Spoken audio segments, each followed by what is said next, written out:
क्या है? कौन को?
बोलो।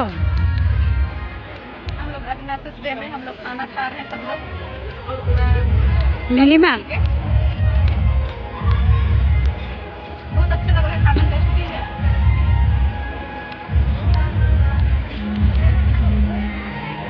बोलो।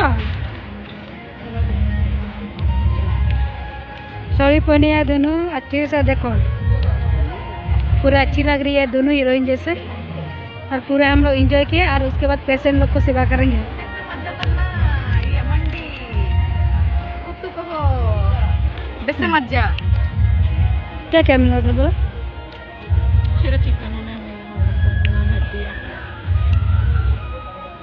रसगुल्ला, प्याज और इसको इतना ही मिला है। नीलिमा को क्या मिला? वो शर्माती है, शर्मा रही है। शर्म लगता है इसका वीडियो को आने में, लेकिन अच्छी लगती है, पूरा अच्छी है पूरा। किसी को अगर इसको पसंद है तो कमेंट में बता दो। बन रही है कि किरण इधर में खा रही है, देखो अगर किसी को पसंद है तो उसका कमेंट कर देना दोस्तों। हाँ देखो इधर है नीलिमा खाई है, देखो पापड़ नहीं डालेगी चंपा। देखो इन लोग खा रही है, देखो